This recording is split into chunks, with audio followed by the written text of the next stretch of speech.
Okay, good morning, guys. Welcome to the next webinar here. Today, we're basically going to talk about how to become the 10%, okay? We realize that there is, in this emotional market cycle that's happening, most people are making wrong decisions, okay? And, before I even started being profitable in trading, I was one of those 90% of people as well. So, and I'm pretty sure everybody experiences this where trading just isn't working out for you and you're losing more than you're gaining and, you kind of give up. And, honestly, I quit trading 2 times for sure. And one time where I was really on the fence about it. I lost so much, I had to basically build up my confidence to trade again.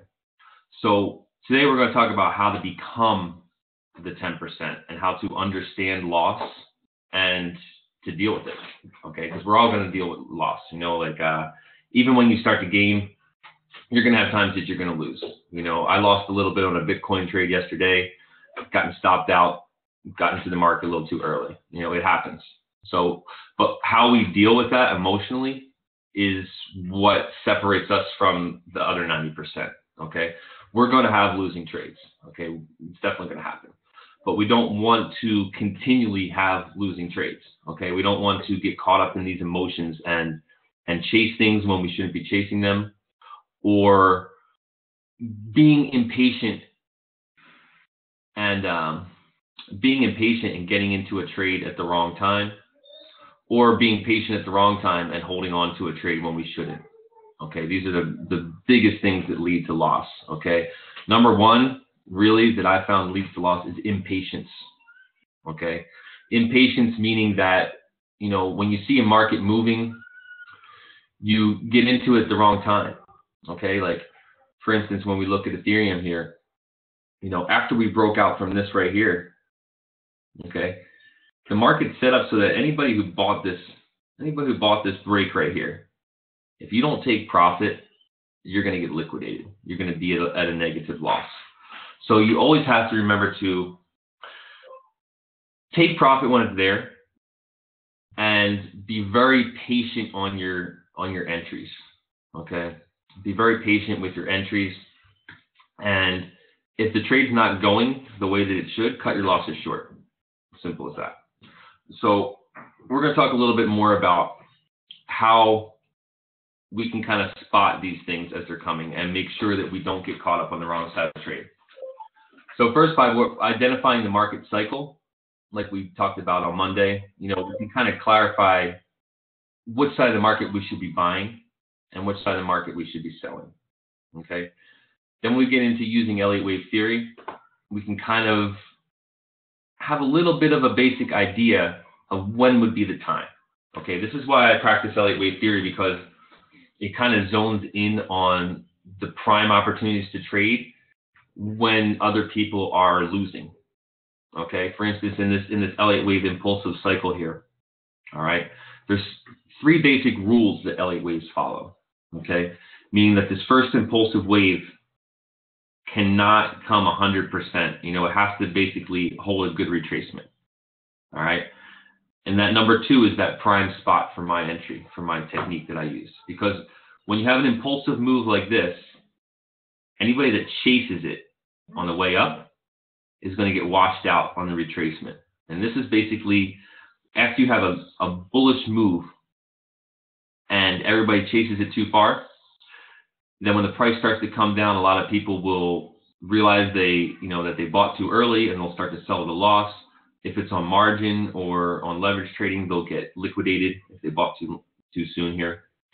And so that's why I always say don't chase it. Wait for the retracement of it. Okay, so that's the first one there. Like, I don't ever chase the breakout. Okay, I don't ever chase the breakout. When things break out, I watch them break out. I see where they stopped. I put a Fibonacci ratio on the actual move to measure it, and then I get it on the retracement. And most of the time, when you're talking about a new impulsive cycle that is beginning, most of the time, this retracement here is when everybody realizes that they bought too late, and they're kind of getting flushed out. That's when people are really don't want it, but we want to come in and we want to buy that retracement, especially if it's a new impulsive move after accumulation, and we see a nice pop in the market like this, that's the number one thing, is to train yourself. Train yourself when you're seeing the market move. Don't chase it. Literally, do not chase it. Let the market do what it's going to do and sit back and be patient. Because almost every single time that the market breaks out like that, people chase it too far, it gets overextended in price, and then it comes crashing back down to about 50 to 61%.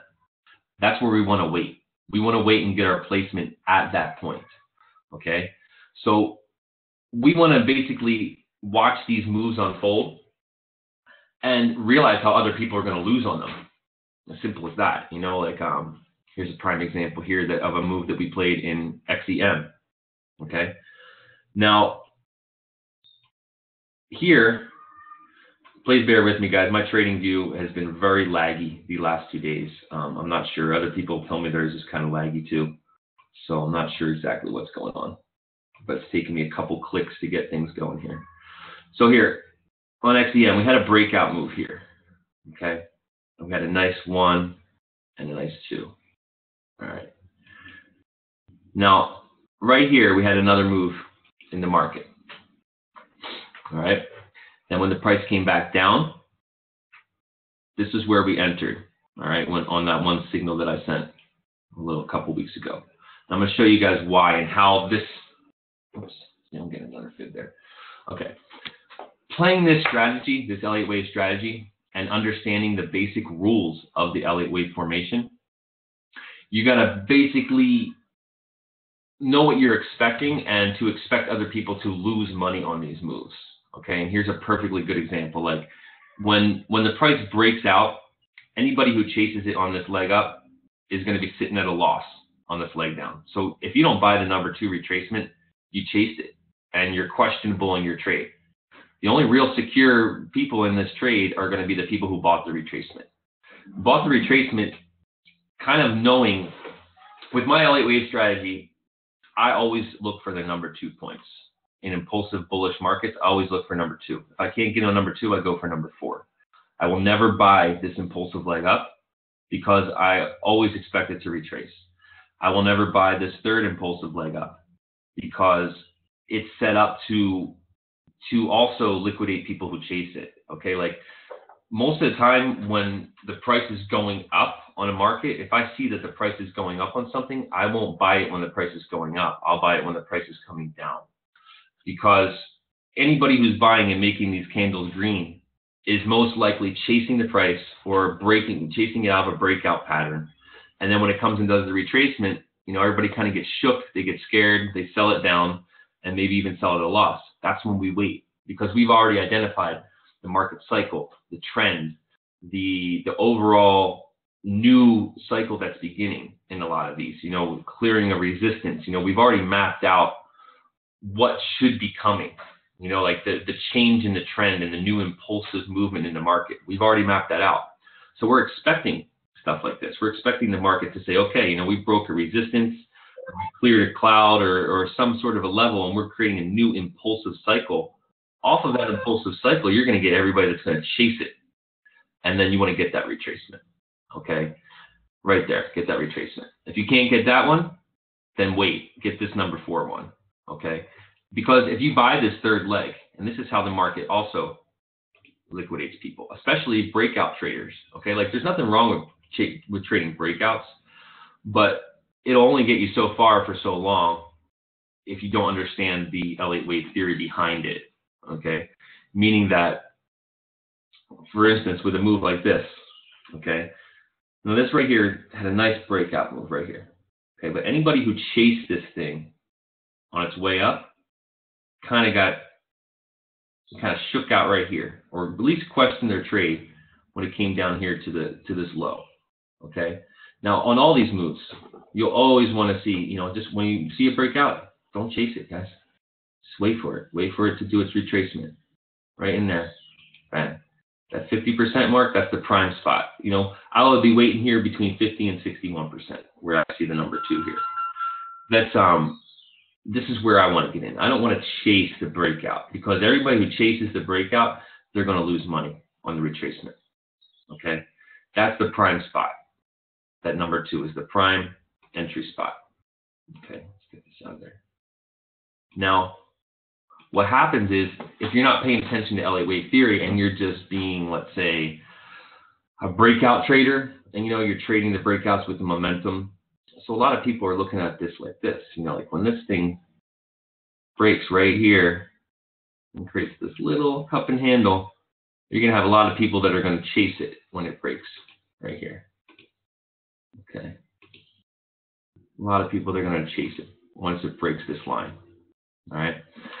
So breakout trading is fine. You could chase this breakout and get this little impulsive move, but you have to be aware of your Elliott wave count. Okay. So this is where breakout traders are going to lose, because after this impulsive wave 3, wave 4 is going to come crashing down. Okay. Wave 4 is going to come crashing down. And most of the time, it's going to challenge the height of wave 1. Okay. But there are specific rules with Elliott waves. Wave 4 should not overlap with wave 1. Okay. And sometimes we see it where it respects it and it comes down, like relatively close. And other times we see it where it comes crashing right down into the wave. All right. Especially in cryptocurrency, there's a lot of panic and people really don't know what they're doing with trading. So this is a really juicy spot to get it right here, because this is an overextension of sell off here. Everybody who bought the break here is now losing money on the way down, and they're getting liquidated. Now, this is the prime spot to get into this trade here, off of the fact that you understand that your Elliott wave 4 should not really overlap Elliott wave 1. Now, here we have an example where it kind of crashes into the wave. Pull this Elliott out of there for a second. Okay. Kind of crashes into the wave here. But if you really consult your open and close for that time period, come on, it hardly really even, it came in, it bounced off of here. Come on, too many lines. Okay. It came down and it bounced off of here. It tested this zone, okay, but it rallied back out. All right, even though we had expansions in price below this line, the line chart does not tell us the expansions in price with the candles, okay? The candles are always going to show us the wicks and the expansions in price. The line chart is always going to show us the open and close for that time period. So I refer to the line chart if I'm trying to get into a trade and I'm saying, okay, this thing is going to be selling down. People are going to be losing money on this right about here. This would be my number 4 point in my wave count. I'm expecting this thing to turn around relatively in this area. All right, relatively in this zone is where I'm expecting this thing to turn around and expect to get into my buys right here with the respect of this wave height. And I refer to the line chart, every now and then to kind of, see where I might be getting expansions in price beyond the open and close price there. So here, you don't want to buy the break, you want to buy the retracement. Everybody who buys the break, unless you bought it down here, right on the break, you chase it anywhere in here past this point, you're basically coming down and you're at break even. You didn't make any money on the trade. And, when people jump into a trade with the momentum and they don't make money on the trade, they'll either cut their losses short or, maybe just break even right there and not realize that that's the actual prime entry point right there. Is that number 2 point. All right. Number 2 is the safest, because even when wave 4 comes back down, you're still in profit, still in profit, getting ready for that next setup move.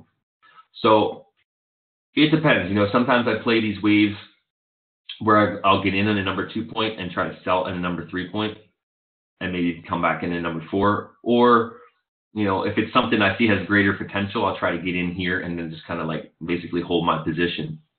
And as we move up in price, I will start to move my stop loss to lock in some profit.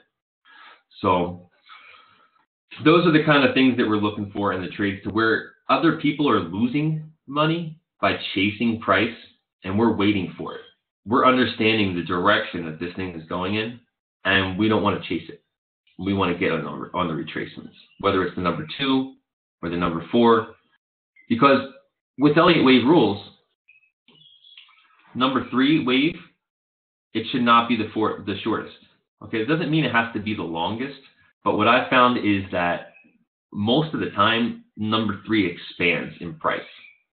It expands in price so that when it comes back down with that number 4, you're still making progress. So one little way that I always look at the market is that I say, all right, if I had an impulsive wave, here that went from here to here, and now I'm expecting that thing to have a retracement, and we see it had a 50% retracement that came to about here. This next wave, this 3, I'm expecting that to at least be the length of wave 1, at least, because if wave 3 can't be the shortest, the chances of it being shorter in wave 1 are very slim, okay? And it has to be that expansion wave that at least goes at least the length of wave 1, if not a little bit further. I think this one's a little bit further, so that its retracement is still making progress. You know, like we're climbing stairs here. You know, we went up, we came back down. We went up again, we came back down, but we respected this level in price. That becomes support now. And then we continue on. And I have found in cryptocurrency that this 5th wave is always seems to be the longest. You know, this nice Elliott wave formation that we get right here that you see, this is pretty common in cryptocurrency because you have a lot of that fear of missing out. Like once it holds support here and it starts to rally again, then you get, you know, this whole cup and handle again, breakout scenario right in here that all the breakout traders are going to chase once it breaks right here.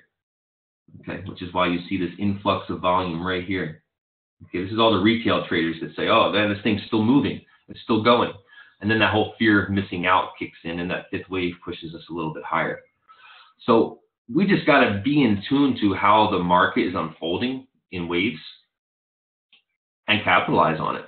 I mean, simple as that. Like, you know, we want to look for places that other people are going to lose money in this impulsive wave set here. So first and foremost, this is an emotional game, okay? This is an emotional game where we want to really be in tune with our emotions and have a very detailed strategy on our trades. We don't want to enter trades randomly. We don't want to enter trades based on a gut feeling or a, you know, just like a coin toss or a gamble, or to say, oh, okay, you know, I'm feeling lucky that this is going to go in this direction. Because when you start doing that, you know, you go back to a 50-50 chance. It's just a coin toss. Oh, I think this is going to go up today. So, you know, you buy it, or you think it's going to go down, so you sell. So you don't really want to trade from that, or trade from the point of view where you say, oh, this is breaking out. Everybody's buying this. Let me buy it. Because 9 times out of 10, it's going to come crashing right back down. And then you're going to realize you should have waited, and that would have been your entry. But what happens to a lot of people is if they buy at the wrong time, like if you buy this top right here and it comes down here and you're underwatering your trade, now you're kind of psychologically, you know, dealing with loss in your mind. And so you're like, oh, you know, was this a good trade? Maybe I should have waited to get in. And that will, you know, that's a psychological torture. Like the way that your mind works is that as soon as you're in a negative trade, your mind starts to mess with you. You start to be like, oh, you know, that, you know, maybe I should have waited, or should I, you know, it just really confuses you because you're in a state of loss. And then when the price goes back up, you know, you start to feel a little bit better. But again, if you don't understand the wave count, you could be really right again. You know, if you bought here at number 1 and you dealt with the psychological torture here, and now you're like, okay, great, price is going up, I'm in profit. And then the price comes right back down, and now you're at break even and you didn't make any profit off the market. You're confused. You're like, is this thing going up or what? You know, you don't really understand the flow of the market. And you may even abandon your position here and be like, this thing's not going anywhere, and I'm just going to cut my losses or break even, or, you know, maybe a little bit went lower again than where you bought, and you're like, let me just, you know, cut my losses on this trade. And you're not understanding then the thing's getting ready to make its 5th wave, and that's really where you should have been looking to buy. So I'm sure you've experienced it. You know, I mean, for years I experienced it before I understood the geometry of the market, where you get into a trade and then it's not really going the way that you thought, and then you basically cut your losses on the trade, or you get out of your trade, and then you look back at the chart and the thing exploded, and you're like, whoa, what if I would have just waited, you know, another hour or something? And that's why. That's, you know, because it's moving in a certain fashion, and most of the likely you got in at the wrong time to begin with. So proper placement in the market is so crucial, because it's going to save you from those times of when the market comes back around at a loss. And practicing Elliott wave theory, if you try to get in on this number 2 retracement, you're pretty much got the best seat in the house for the whole ride, because we already dealt with the retracement. A lot of people got shook out there. And now when it creates this next wave, you got a pretty good seat. Even if this number 4 comes crashing back down to test wave 1, you're still down here. You're still in profit. And if you understand the structure of the market, you can be patient and wait for this move to play out. So really understanding, how the market structure is moving and where other people are going to lose money by chasing it and buying the breaks and a lot of stuff like that. There's a lot of people that practice a strategy where they'll say, if they'll look at this and they'll say, as soon as it makes a new high, I'll buy the new high.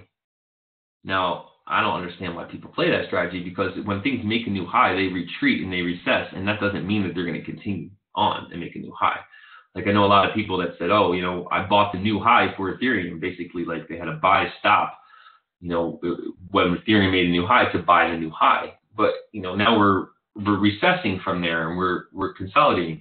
Sure, the price will probably go back up, but that's not really where you want to get the placement. You don't want to buy things as they're making their new highs. That's just not a good strategy, So we want to recognize this, okay, and how other people are just going to, this is the time we want to be buying. Most of you guys that have been on my Signal service for a while, you might realize that, I'm noticing these market cycles end and setting us up for, the next week to come, 2 weeks to come, getting our seat and getting our placement for a larger move. And that's because we're basically getting in the down cycle when people don't want it. They're depressed. They don't really understand that it could get another cycle out of it. I mean, when you look at this chart here and you look at, like, let's say Stratus, for instance, okay? I got us into Stratus early on because I understood that Stratus completed a market cycle here. Okay. Understood that Stratus completed a market cycle.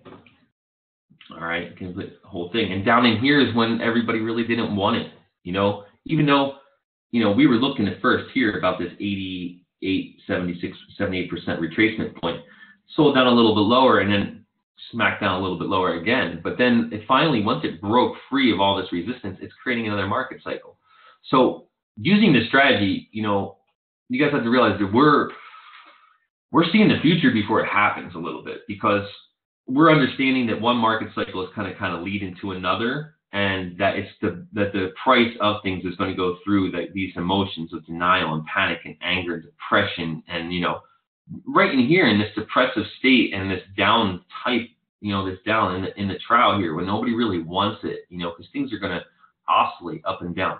In this low period here when nobody wants it, if we can identify that it, had good market structure and it seems like it's, setting up for another move, then that's our time to get in. When everybody else is losing on this, anybody who bought too late here, they're saying, oh man, let me just get out of this. Oh, let me get my last couple of dollars out of this. They're angry, they're mad, they're depressed. And here they're in disbelief. They don't even care about this thing anymore. And then, it starts to get a little bit optimistic and some hope in it. And, the first little disbelief rally will happen, kind of like this, and that cycle is going to repeat itself. So we're setting ourselves up way before the herd comes on a lot of these plays, okay? Because we're recognizing that market cycles are breaking and that, everything's going to go through its flow. It's going to go through its downtime. It's going to go through its uptime again. So we're spotting out that uptime is going to be coming, and we want to get in that down cycle when nobody really wants it, when nobody's really interested. And that's setting us up. We got into this one, for instance, 7,000, 8,000 in expectations of this thing, going to make a new high. All right. It takes time to play out, but we're trading with the momentum, but we're also trading market psychology, market cycles. We are identifying one cycle's ending. Nobody wants it. Everybody who bought too late here or is getting, fighting the trend here, by the time it gets down here, they're just like, ugh, Let me get out of this. What other coins are moving? Let me go sell, get out of this and get as much Bitcoin as I can to chase the other coins that are playing. And that's where we wait. We wait for these people, for everybody to say, hey, we don't want this anymore. And we get, we position ourselves strategically for the next move. Okay. Based on this repeating pattern over and over again, this pattern is going to repeat itself on every coin, every cycle. So playing with these emotions and understanding how other people are losing in this game really is the key to surviving in this game and becoming one of the 10%. So once we understand that, then we position ourselves when nobody else wants it, and we wait. And that's the time that we exercise patience. That, and when we look at a certain chart and we say, when's the time to get in this, we also want to wait. We want to wait until everybody else, trades the breakout and they get washed out on the retracement, and then we want it again. So buying first identifying the trend is first and foremost. Come on. There we go.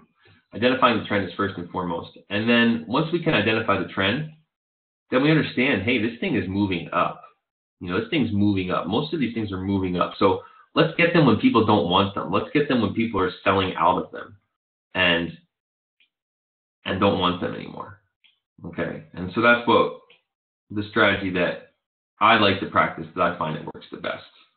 All right, is to get in on those moves when nobody wants them. It seems like I lost my place here on XEM. Okay, well, let's talk about here.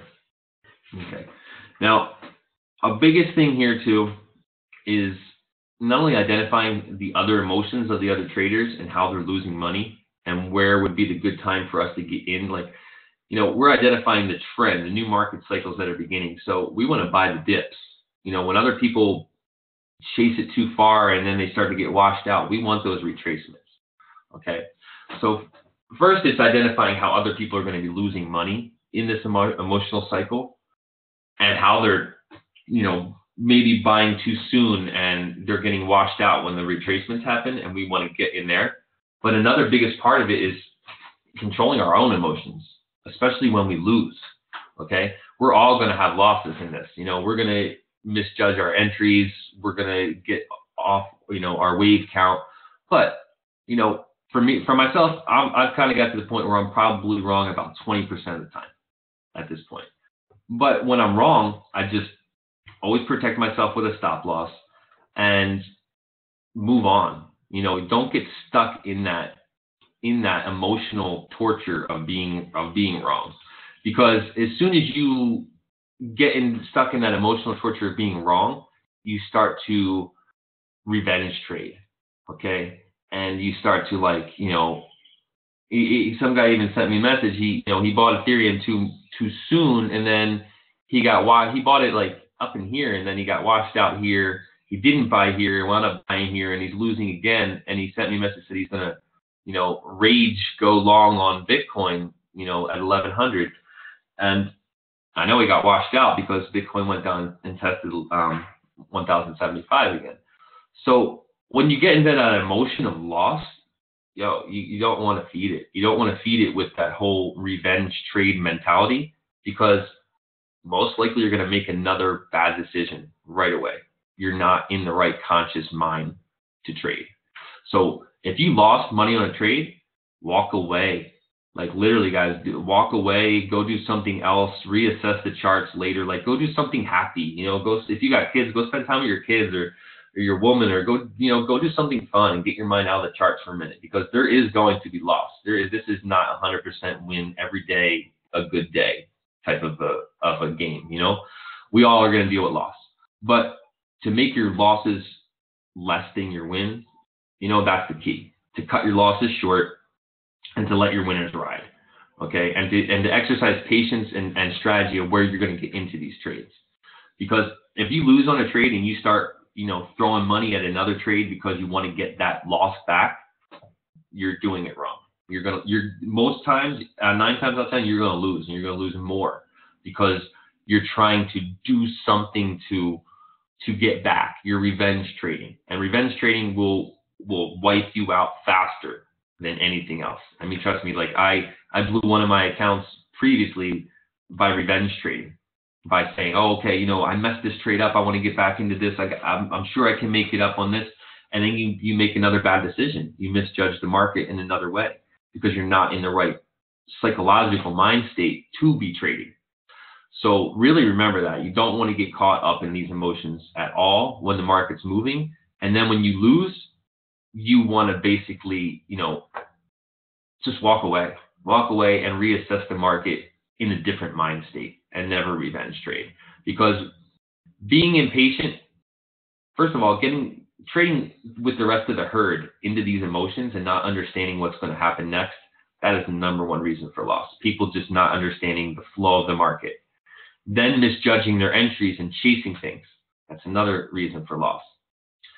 And then when you make a bad trade, revenge trading to get it back will really start to wipe you out. So you really got to tune into the cycles that the market is making and be aware of how other people are going to lose money. Simple as that. And now let's use Ethereum here as a little bit of an example, because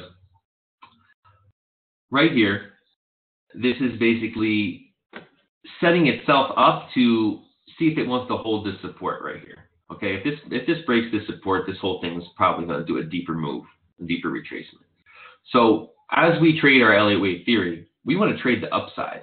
Okay, we want to trade the upside in a bullish market. It's really to guess where this retracement is going to fall. You know, this consolidative period in time. It's almost impossible. You know, we don't know if we're going to get a flag out of this or a pennant, or or if we already got a pretty nice retracement of the whole move here, about here in this area. So when we are watching things like this, we want to trade them on the impulsive side on the way up. Okay, when we see it consolidating up and it breaks out, we can kind of get a wave count on the smaller time frames and see how this thing is unfolding. This is where we want to trade it, this whole impulsive side. Once it gets exhausted and starts to sell down, we don't even want to start to guess where this thing is going to, retrace to. The only way to really guess at that point is to say, okay, if this thing sells down to my normal, 61, 50% area, it's a buy. But it's a buy by keeping, an eye on your trade, or at least a stop at break even, because we still don't know if we're going to get an ABC retracement out of this. Okay. We still don't know if this whole thing is going to, do something like this, and then just kind of break down like this. All right.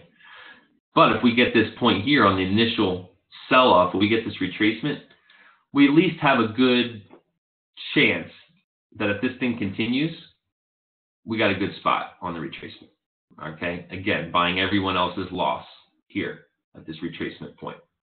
Now, there's no guarantee that this thing is going to continue from this bounce all the way up into another wave, but at least we have a good seat. If it's going to continue, we're there. If it's not going to continue, we're still in profit. Okay, we could definitely watch this thing on its way up.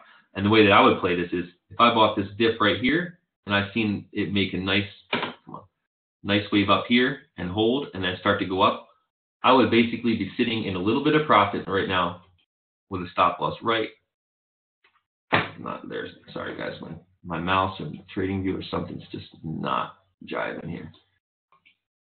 Come on. I'll be sitting with a stop loss right about here in the market. Okay.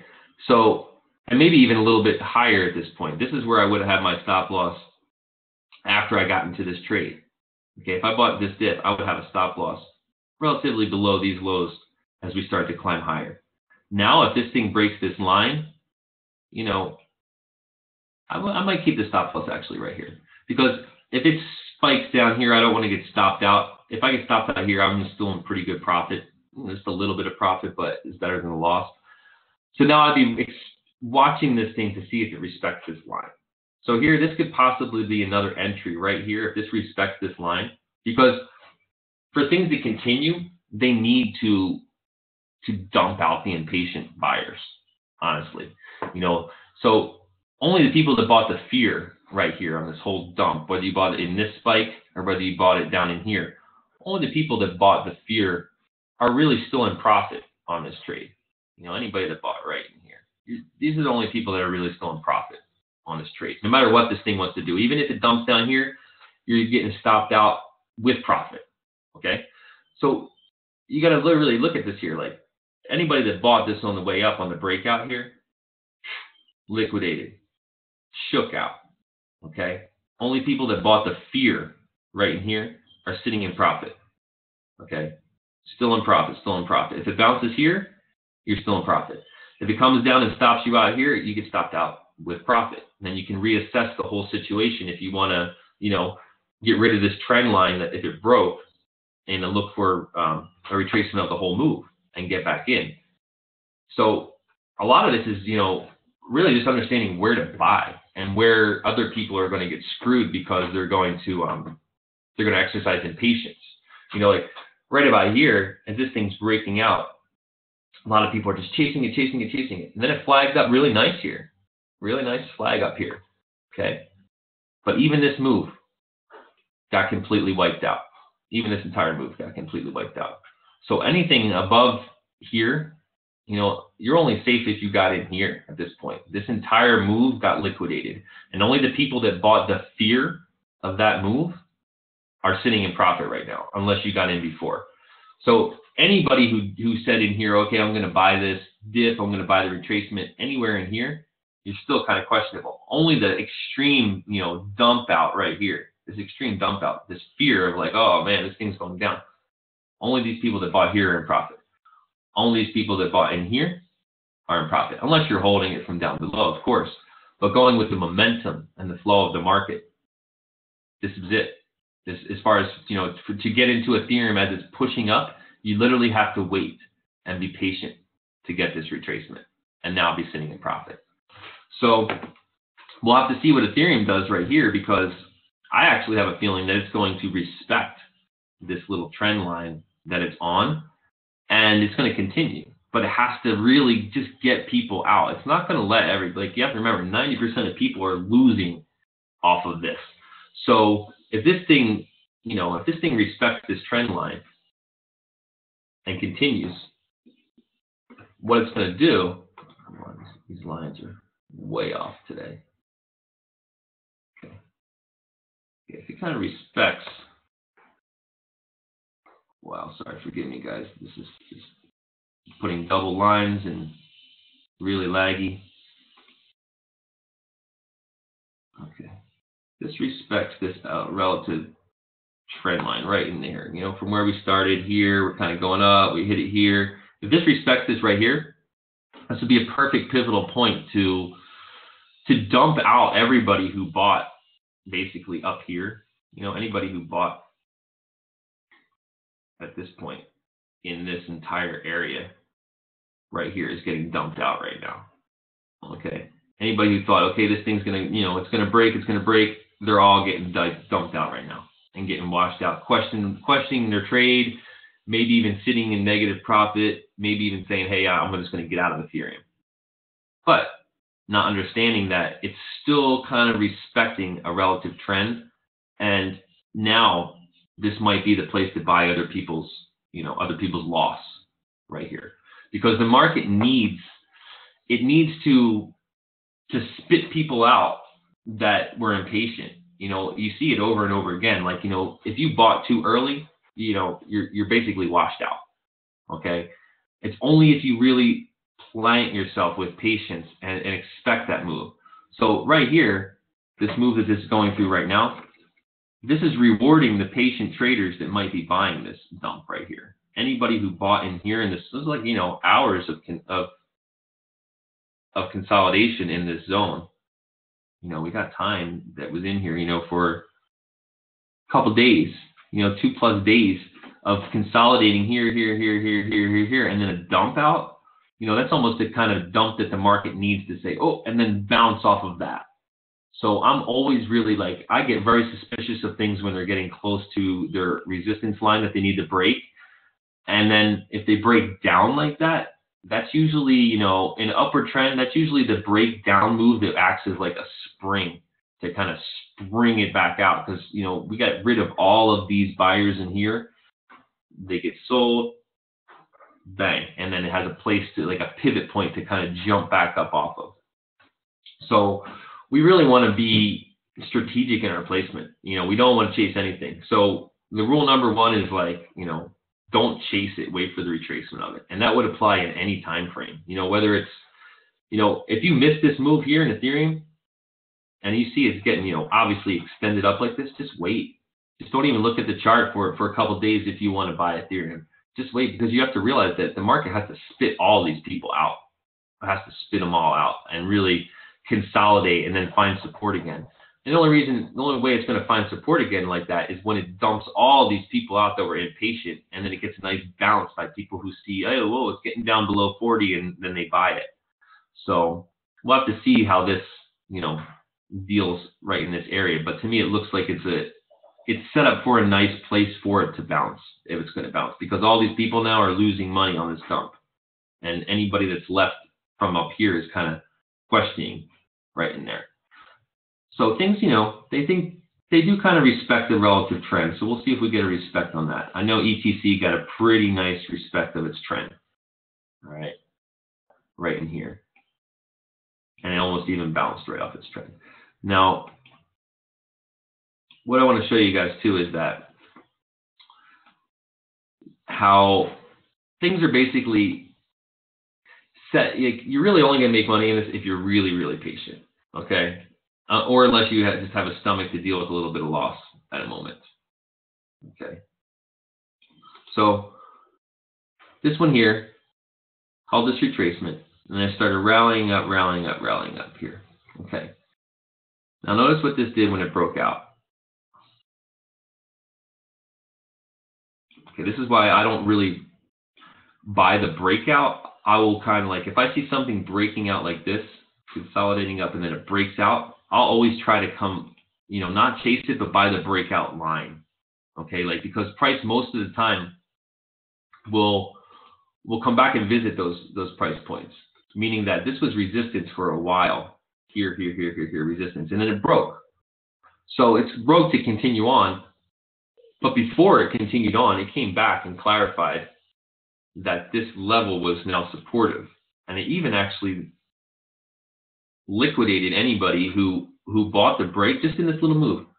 It came all the way down to the bottom of the accumulation zone right here after it broke. So it broke, and then it wiped out anybody in this area, or at least made them question their trade just in this spike. So this is where, when you see things break out, always try to keep your buys in the breakout zone still, okay? Or even the breakout line. Because this happens a lot when things break out. They come right back around and they stop people out, or they liquidate positions of people who are chasing it, and it tests that zone. So basically this accumulated here in this whole zone, broke the zone, and then tested that entire zone before it left. So if you waited here, waited, even when it broke out, you still got filled here with your buys if you were patient, and then again, it probably came down and tested the line. Okay, let's see. Okay, now this one didn't get tested the line. This basically broke and then broke here and then tested this whole zone. Okay, basically tested this whole zone and then rallied off of that. But we don't want to buy, when things are breaking out, you don't want to buy it right away. You want to expect for the market to say, okay, this is now support. We broke through the resistance and now it's support. And that's kind of what it seems like Bitcoin's doing. Honestly, it seems like it didn't really want to respect the hourly cloud on the last video that I made, and it wanted to come back down and test the 1075 point. So let's just look at that real quick. Oh, it actually went lower. So this is questionable now. All right, this is questionable. Let's look at this real quick because I'm sure everybody's sitting in Bitcoin. All right, let's look at it the hourly here. Okay. Now we did not really respect this hourly cloud and continue up off of it. it seems to me like we have a situation here where we're now testing this zone right here. Okay, testing this level right here, about 1050 or so, which is basically this ascending triangle breakout test. And this is another example of how anybody who chased the break got liquidated here. Okay, so this thing coiled up in an ascending triangle, and we were looking at it where, you know, it could have very well made a bear pennant and continued down. It broke out of the ascending triangle formation here, and this is where all the volume comes in. All the retail traders chase it. But now what did it do? 100% retrace of that move. Okay, and it's testing this breakout line again. So anybody who exercised impatience here and bought this on the break got washed out. Okay, I even lost a little bit on a trade yesterday because I saw it. I bought this dip right here after we opened on the candles above the cloud here. I bought this dip right here, and then basically as it started going up, I moved my stop loss to about break even, but it was on margin, so I still lost a little bit when I got stopped out. But same thing, you know, I was even a little bit impatient because I was expecting this to continue on it and respect this cloud, but it didn't want to. It wanted to come down here and test this breakout line. Okay, this breakout line was resistance. This is a very important price point here. Okay, right here we had support, 1,050. Resistance, resistance. We broke the resistance. Okay, we broke it. Now we're coming down and we're really trying to say, all right, is this zone resistance or is it support? Okay, we're even. Let's see. Now I would use my candles, my lines, and I would say, okay, we got a little bit of an open close below this zone. We'll have to see. If this respects this and starts to get opens and close off of this line, then we can say that the market clarified that this previous level of resistance with this line is going to be support. But the market seems like it has to clarify that now. Okay.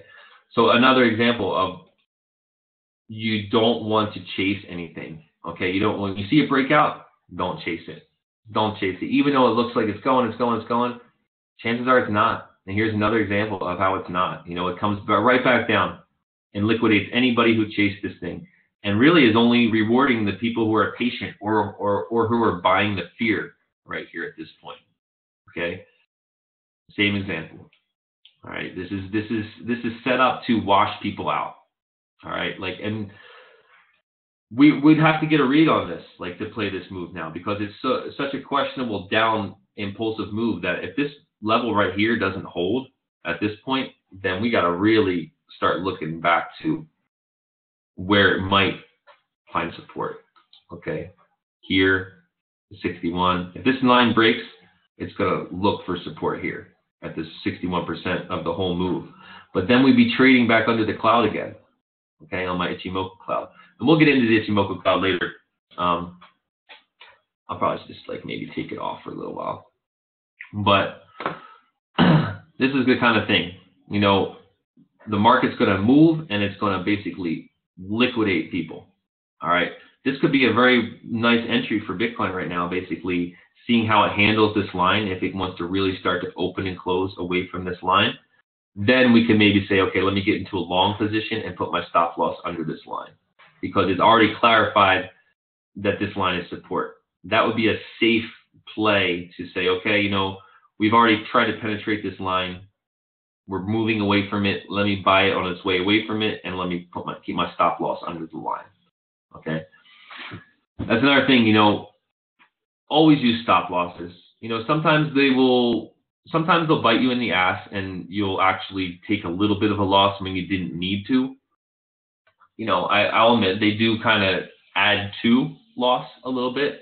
But at the end of the day, the end of the month, the end of, you know, when you're kind of trying to calculate your profit, you know, returns, more times than not, you know, those little losses that they stop you out on, I find that the stop losses will save you from bigger losses in the long run. You know, because, you know, if you didn't have a stop loss on this, if you bought and you didn't have a stop loss, you know, as you start to get into profit, you just sit negative, negative, negative. The more it goes down, you're just, getting closer to your margin call, closer to your margin call. And so I always will put a stop loss as soon as I get in profit. There's a small window of time that I'll get into a trade, and then, I'm kind of still sitting there, waiting for the market to move away from my entry so that I can kind of protect my entry with a stop. But once it gets, moving away from my entry, and what you'll find is when you practice this Elliott Wave principle and this strategy, most of the time when you're getting in here on the number 2 or the number 4, the price is starts to rally away from where you got in. So your entry gets pretty safe, kind of fast, because you're buying everyone else's fear. You're expecting it to turn around. And so if you buy this point here and the price starts to move up a little bit, put a stop loss at break even. Because at the market, when it comes, at the end of the day, we don't have a crystal ball. The market's going to do what it's going to do. There's going to be, and especially in cryptocurrency, it only takes that one person with a large amount of coins to make, one stupid trade or sell at the wrong time that could wipe out a lot of people. So as soon as you get into profit, say you buy the number 2 here and it starts to go up, put a stop loss at break even.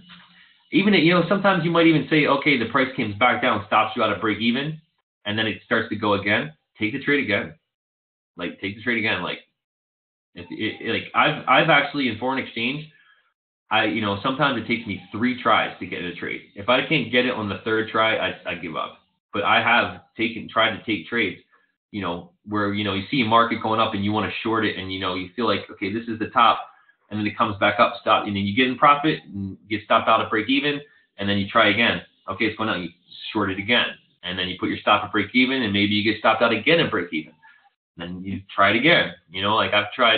I'll give trades about 3 tries. If I keep getting stopped out 3 times on the same trade, I'll walk away. But sometimes you do have to literally, especially in high leverage markets, you do have to try your entries a couple times before you get it right. You try shorting something and say, oh, okay, I got stopped out, or, oh, it's coming back around. Let me take a little bit of profit. It's going to go lower. It's going to go higher. And then you try the trade again. Okay. But using a stop loss is crucial, guys. It's so crucial, because you don't want to be holding on to a losing trade for too long. And the stop loss is there to stop you from loss. I know one of you guys was asking me about the stop losses not triggering and not working. I haven't had that issue so much. On Poloniex, if you want to dump your coins, you basically have to set your trigger and your sell at the same price. And same thing, if you're trading on BitMEX, first of all, if you're trading on BitMEX on high leverage, set your stop to not be the market price, to be the index price. You have the choice on there to choose the price point that you want to reflect where you're putting your stop loss. Always choose the mark price or the index price, because the actual market price, for instance, the market price for Bitcoin on this move right here on BitMEX might have very well gone down to 1040, but the index stayed at 1050. So you don't want to get, stopped out or washed out on just a spike. You want to, follow the actual index price of what you're trading. And that's really crucial, especially on BitMEX. They give you that option, so take it. Don't go with the actual market price all the time. So we wanted to understand how other people are going to lose money in a lot of the trades. And this is a really good example. A lot of people lost money on this. Okay. I even got stopped out with a slight loss right here. Okay. But why? Because obviously it looks like it needed to clarify the support here of this ascending triangle breakout. It has to now move beyond that. Okay. So if it holds this line, then it's a good sign. It's a good sign that we moved past that 1050 mark, and that we're probably going to continue up. So I wouldn't put an Elliott on this just yet as far as any kind of structure coming out of this. This is still kind of a questionable bounce to me. We got a nice impulse down, a retracement back up, but we got to clarify support here. We really do have to clarify support, because if this thing breaks and this thing breaks, then we're going to flush. Okay, this is not out of the woods, so to say, just yet, for not turning bearish on us. And the market has to do that. It has to clarify the support. You know, it was nice here. It found that bottom, rallied up, broke 1,000, you know, coiled up here, broke that 1050, but now we're coming back to test that 1050. All right. So now would be the time to go long at this line. Not when it broke, not up here, but if we're going to hold this line, now would be the time to take that. If you feel like Bitcoin is mostly pointing in the direction of going up on higher time frames, and we're seeing this, you know, this flush out right here of all these people here, then this would be a safer trade to take than to buy the break or to, you know, buy anywhere in here. You know, now that we're clarifying support here, this would be more of a safer spot to get in on a trade like that.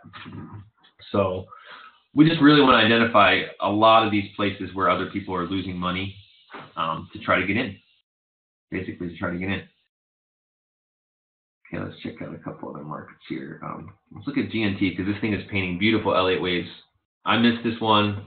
It's hard to keep up with all these charts, but okay, here's a really good example of our Elliott wave theory and how practicing it and your entries off of it are going to be the way, you know, to make the most money out of these plays. Okay, we have an impulsive move in the market here. All right, don't chase it. We have a lot of volume going in, but still, don't chase it. You know, we had this nice accumulation. Nobody wanted this thing. You know, when it came on Poloniex, people thought it was going to pump like Pascal, and it just kind of bled down, down, down, down, down, and then it broke. Okay, but don't chase the break. Don't chase the break at all. Get the retracement of the break. Okay, get the retracement of the break. Right there, 50%. Beautiful retracement. Okay, now this would be our number 2 point. So that's how you would identify that and say, okay, don't chase the pump. Don't chase the initial impulsive move because it's going to retrace. And most of the time it traces 50 to 61%. I mean, you can have a 61% retracement and still be bullish. So that means if you bought here, you're looking at 40% negative at this point. All right, so this is other people's loss right there. So here, we're looking, this one, don't chase it. Get the 2. Okay, get the 2, look for that 2. Look for that third wave to be at least the length of the first wave, if not a little bit longer. Okay, this one looks like it's about almost equal length. Then that fourth move, expect it to challenge the wave 1 height. Right there, bang, okay? And then that fifth move that comes out of it, you know, this could very well, if this stabilizes right here, let's just get rid of some things here. Okay, these are the moves that this thing's going to make. Okay, our stochastic looks like it has the room to do it. Now look, after our first wave, this thing was, you know, down, down, down, down, down. But as soon as we broke this red line, it started to create its uptrend again, obviously. Here, also, we're getting to this point here where we very well might have now just broken free of this resistive line. We're holding this trend pretty nicely. This thing looks like it's gearing up for a fifth wave. So this point right here, where I have this buy zone, this would have been the place to get in. I was looking at this yesterday on hourly and saying that, come on. Sorry guys, please forgive the lag here. Okay. I was looking at this yesterday and saying how right here a lot of people are going to think this thing is continuing, but you can see it stopped. So once this thing stopped, okay, once we made a high and we have a lower high here, now we have 2 points of reference. Okay, we can basically draw a line from that high to that other high and right straight down. And that's like a level of resistance right there. Okay, until we clear that level of resistance, we're really not going to continue up. So as we hit here and people are thinking this thing's going to go on, we're understanding Elliott wave theory and that things are going to retrace. So I'm looking for a nice little ABC type of retracement out of this. Bang. Right down here to the top of this wave. Okay, right there. That's the buy point. You know, you could maybe try to buy here on this first sell-off.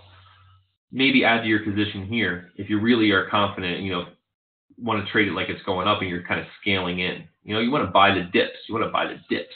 Okay, you don't want to buy it as it's breaking out. But now, this is where the retail traders are going to come in. Okay, it looks like we're getting like our hourly little bit of cross. We seem to be on the other side of this line a little bit now. If this thing works its way up here and gets above this cloud here, this very well could initiate and should initiate another fifth leg out of it. But we don't want to chase it here, okay? When we see it coming here, we don't want to chase this. No, we want to let the market do what it's going to do and wait for that 50% to 61% retracement of it. As soon as we get the breakout point and the retracement point, we already have 2 points of reference of a trend, okay? Trends are so important. You know, even if the price is going straight up in the sky, you can still usually put a trend on it, okay? Right here. From here to here, we already had an established 2 points of a trend. So we draw that line into the future. And look, we're still respecting that right here. Kind of same thing with Ethereum. You know, we had 2 points and that third point drawn into the future. It's tagging that point. Okay? So a lot of people aren't aware of this. Okay? That, you know, even though this thing, you may look at it, you know, like this on your chart and say, okay, wow, this thing's going straight up to the sky. You know, like there's no real trend that this is. Come on. Sorry, guys. Skewed my chart there. You know, even when things are going straight up to the sky like this, you know, you can't forget, it's still going to have a trend. It's going to respect some sort of a relative trend. And if this line breaks, the game is over for this move, for this impulsive move. Okay? This one really seems to be the one lately that's really painting a beautiful Elliott. Really beautiful Elliott on this one. And I wish I would have played it, but I just wasn't in tune to it. Not saying I might not play it if it breaks this cloud, but I didn't put buys here. I just kind of did the analysis on it. Because honestly, guys, there's way more coins to play right now. I have to restrict myself from sending more Bitcoin to Poloniex at this point in time because I have a strict amount of money that I want to trade with, and I don't exceed that. And that's kind of like leading into the next little part of what we're going to talk about here is risk management, guys. Risk management and trade management. There is tons of opportunities in cryptocurrency right now, and like I just said, I'm restricting myself from sending more Bitcoin over to Poloniex because I have a certain amount of Bitcoin that I'm trading with. I try to get a certain amount of profits and results from that, and that's the formula. I want to stick to my formula. If I start sending another 5 Bitcoins over to Poloniex or another 10 Bitcoins and try to get into this coin, into that coin, then I start to have too many trades for me to manage, okay? So you don't want to overextend yourself and get into too many plays, okay? First of all, maybe choose like 3 or 4 coins that you can kind of monitor and kind of get to know the charts with, all right? And stick to a trading plan. You know, stick to a trading plan. Do never, ever go all in on a trade, okay? That's an easy way to get wrecked. Like, I'm still wrong 20% of the time, and if that one time that I decide, hey, I'm going to go all in on this trade, trust me, the universe will make it so that is one of those 20% of the time. It will happen, okay? So as we start to get overconfident in our trades, we start to screw up. Okay, so you have to have humility. You have to be humble in this and realize that with great knowledge comes great responsibility. And stick to a trading plan and stick to a measurable amount of trades that you can manage. You know, you don't want to get into too many trades and, you know, not be able to keep your eye on them. Okay, which is kind of interesting for me. Like, that's why I feel like I've gotten a lot better at my trading when I got away from foreign exchange, because when I was trading Forex, you know, I'm trying to find trades from like 16 different currency pairs, and I never really tuned into any of those charts like they were like my little baby, you know. But with Bitcoin and some of these altcoins now, we're studying these charts so much that we're kind of now understanding the complete cycle, where it's been, where it's heading, you know, the time frames and the strengths in those time frames. It's a little bit easier to manage than, you know, trying to find a trade out of, you know, 16 different currency pairs. So focus on just a couple markets that you really want to, you know, that you see potential in, and just trade those markets. If you see other things that are moving, you know, just accept it. You know, there's going to be tons of opportunities. Opportunities are going to come and go. They're going to come and go. But don't chase anything. Like if you see it at this number 2 point and you have some free Bitcoin laying around and, or your other trades maybe are just kind of stagnant and not working, there's nothing wrong with dumping out of one thing and going to another if you see that trade opportunity. But don't just keep feeding it in. Okay, like really set your limits and your parameters for the amount of money that you want to be trading with, and never ever go all in on a trade. Okay, like because as soon as you go all in on a trade, you start to really, you're lacking discipline. And to trade these markets and to play this game, you have to have discipline. Like you really do have. You can't be obnoxious in your trades, and you can't be without discipline. You really can't, because as soon as you start to get a little too cocky with it and start to be, say, oh, okay, I'm going to throw all my money into this trade because this is a number 2 point or whatever, that's the time that the market will come right back around and bite you. It really will. You have to really, exercise that discipline. Okay. So risk management, key, guys. Like don't trade with more than, with foreign exchange, I would only trade with 1% of my trading capital, just 1%, because just as much money as there is to be made, there is to be lost. I have to remember that too. Like there's a lot of money to be made here in cryptocurrency, but if you don't trade it right, there is a lot of money to be lost, a lot. All right. So stick to a trading plan. With cryptocurrency, I trade with 5% of my trading capital, because most of these plays are not plays where we're going to risk losing that capital. Meaning that with foreign exchange, I'm trading on leverage. I'm trading 1 lots, 2 lots, or whatever, reflecting of my MetaTrader account. So, I'm exercising a larger amount of risk, so I only want to put 1% towards it. With cryptocurrency and these altcoins like this, most of these are not traded on margin. So if we throw 5 Bitcoins into this somewhere and you start to have the trade be a little negative at a certain point in time, then maybe you're sitting with, 4.7 Bitcoins worth and you bought 5 Bitcoins worth, but you're not getting liquidated on that difference. You're basically just waiting for those altcoins to come back around into your analysis. Like for instance, for Stratus, like if we would have been trading Stratus on margin when we bought it at, 7,500, when it went to 7,000, we would have gotten liquidated. All right. Like, so, but with cryptocurrency, you're not getting liquidated on those moves. These are kind of like spot trade markets. So that's why I'm trading with a little bit more capital, because there's not as much risk. You're not getting if you're trading on margin, Ethereum or Dash or, Zcash or any of them that you can trade on margin, then sure, you still have that level of risk, but not as much, because the leverage isn't as much. We're not talking like, 500 times leverage, 100 times leverage. On BitMEX, they do offer you that 100 times leverage, but you got to be so precise in your entries. You really do. So with cryptocurrency, I'll trade with like 5% of my trading capital. And that's it.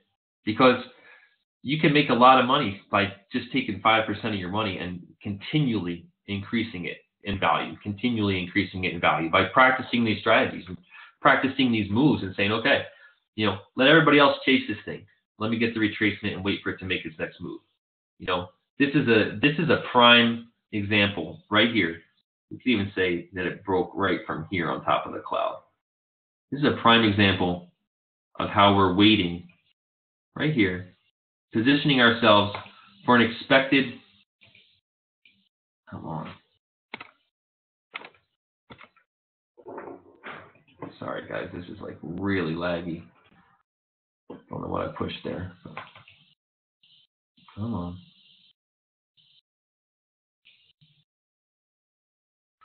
Okay, let's go here. Go back here.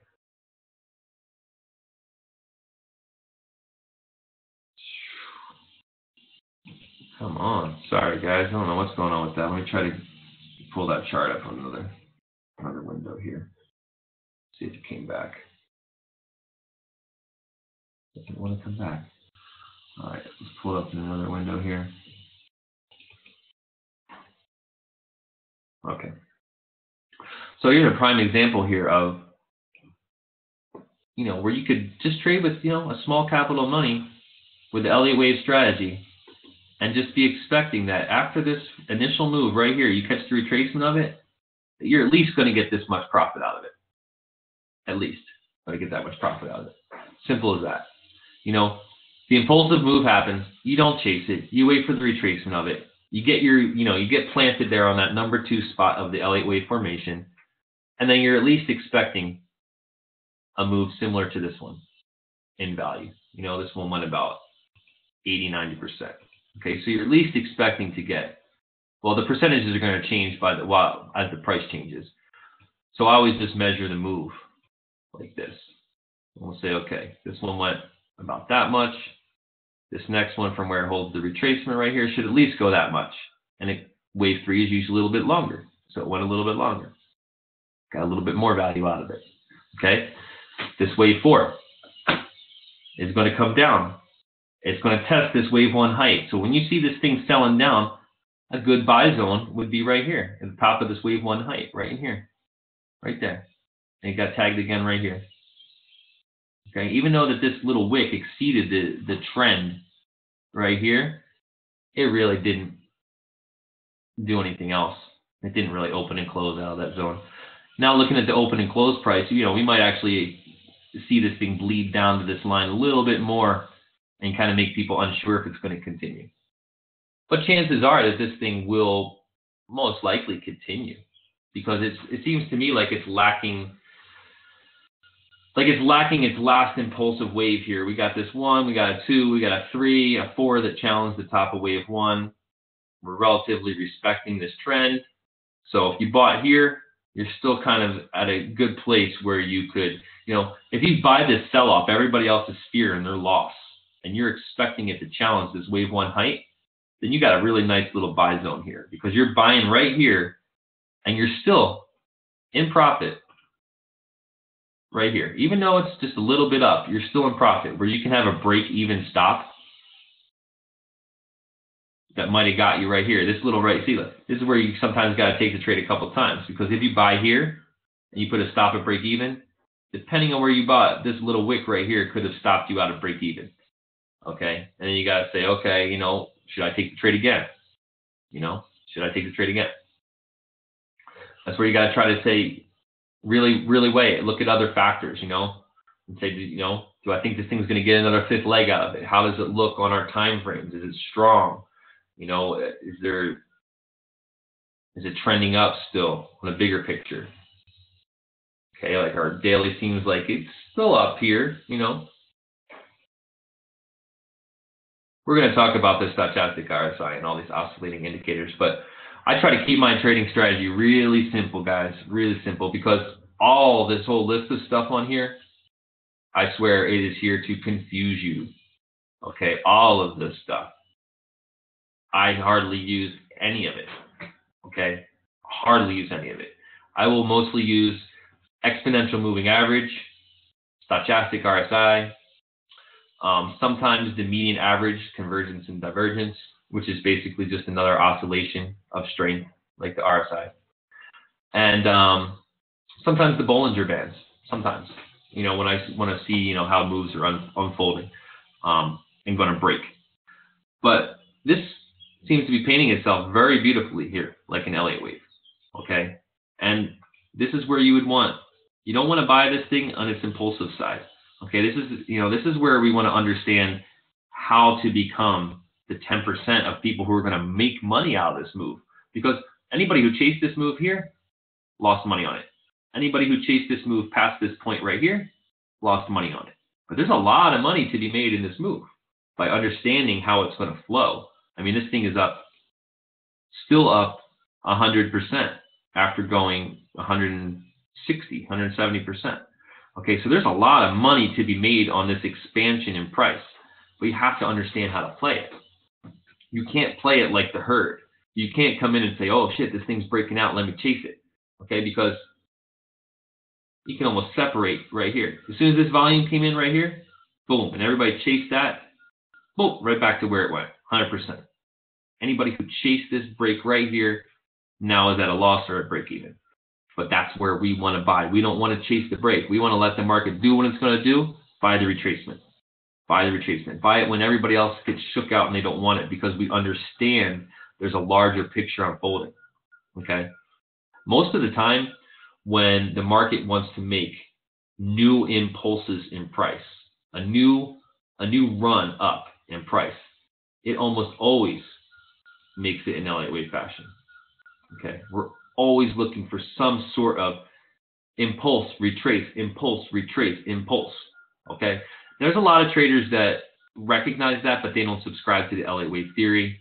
I heard another guy talking about it that has, he's pretty popular in Bitcoin trading and stuff like that. But he was mentioning, how things make three impulsive sets up, 3 legs up like this, and then after that they get a deep retracement. Well, that's true. He's speaking of Elliott wave theory without even really understanding that he's speaking of Elliott wave theory. So we're expecting the market to make these impulses up, these 3 impulses up and expansions in price. Okay, here we have 1, here we have 2, and now we're looking for that 3rd expansion in price up.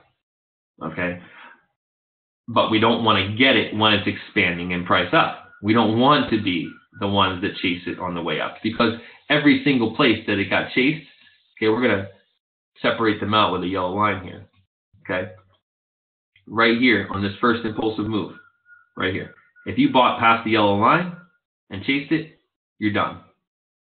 Okay, that's where you want to buy. You want to buy when nobody else wants it. You want to buy the fear. You want to buy the retracement. Don't chase it, retrace it. Okay, like don't not chase it, get the retracement on it. Okay, same way. So now anybody that bought the breakout right here and said, anybody who watched this thing, basically, let's get rid of our buy zone here. Anybody who watched this thing and said, and didn't buy the retracement here, and kind of said, oh, it seems like it held a good retracement, and right here it broke out and it's making a new high, because here was the high and now it broke out and it's making new highs. So let's buy this thing. It's making a new high.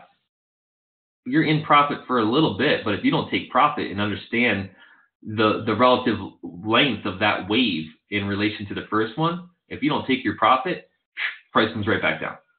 Again, everybody who bought the break and chased this thing beyond this point, right back, lost money. Again, what do? We buy that point. We want this point. We want this point expecting it to challenge this wave one, expecting it to spit out all these retail traders that bought the break. Okay, this Elliott wave theory really goes hand in hand with the market psychology of loss. Okay, like it took me a really long time to realize that. And I had seen this picture floating around the internet for years, but I didn't really tune into it and realize that I was trading from these emotions without even realizing it. I mean, think about the things that we do every day in our life that we're so accustomed to doing that we don't even think about doing them. All right, like we will follow the emotions of the herd if we do not stop ourselves from thinking about it. Okay, we will fall prey to this cycle if we do not recognize it.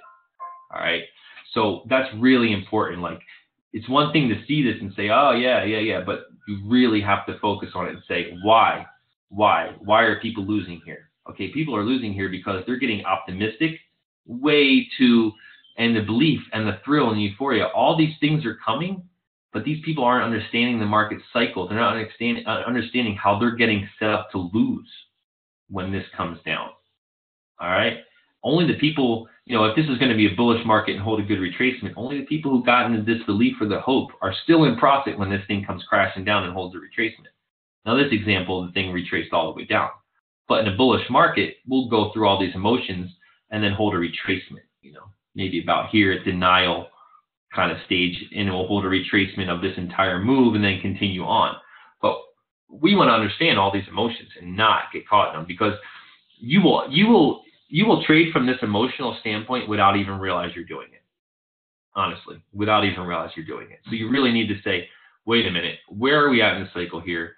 I don't want to be one of those people that starts to say, wow, okay, this thing's great. Man, I'm going to tell everybody else to buy this thing now. Oh, wait, start to get that euphoric feeling. As soon as you get that euphoric feeling, guys, and your account is up, press the sell button. Simple as that. Press the sell button. Because that euphoric feeling is, that feeling of euphoria is there to tell you a reason that, you know, most people, when they feel that euphoric feeling, it comes right back the next day with, oh shit, why didn't I take profit? All right. So trust me, you do not want to get caught up in those emotions. And so same way, this thing looks like, yeah, looks like it's kind of looking like it wants to do something here on another leg up. So same way, we want to understand the flow of the market and understand where to not buy the market. Okay, like we see it breaking out, you know, right about here where it broke out, and you know, we see this volume come in and everybody's like, okay, great. If you're going to buy it, take profit right away. Fade the break, you know, fade the breakout basically, where you sell into the breakout.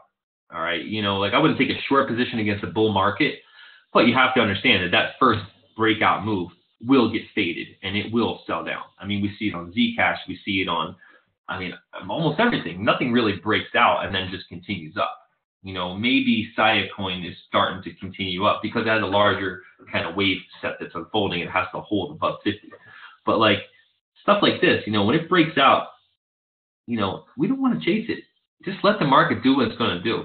Yeah, sure. If you get in right here, it's a better entry for the longer picture than buying right, you know, here. Sure. But who's really buying this breakout and expecting a whole 5-wave Elliott set to come out of it? Not many people, you know, like, and, you know, it's hard to be, you have to almost be watching a market to catch the breakout move. Okay. And not many of us are just sitting around watching markets. You know, so every now and then you flip through the charts and you see something like this breaking out. Sure. Like I traded Zcash on Sunday morning. When I saw it break in 50, I bought it 56 and I sold it right at 100 into that push. Okay, understanding that that is not going to maintain. So you can make money if you see it breaking, but that's only because I saw it breaking out. But you want to get a quick flip off of that. You know, you want to basically buy here and be prepared. As soon as you start to see those red candles start to come, sell, and then get right back in on the retracement. So if you're going to buy the break, flip it quick, because if you buy the break too fast, you got to, you know, you're sitting here at break even. So if you're going to buy the break, flip it quick. All right, get back in on this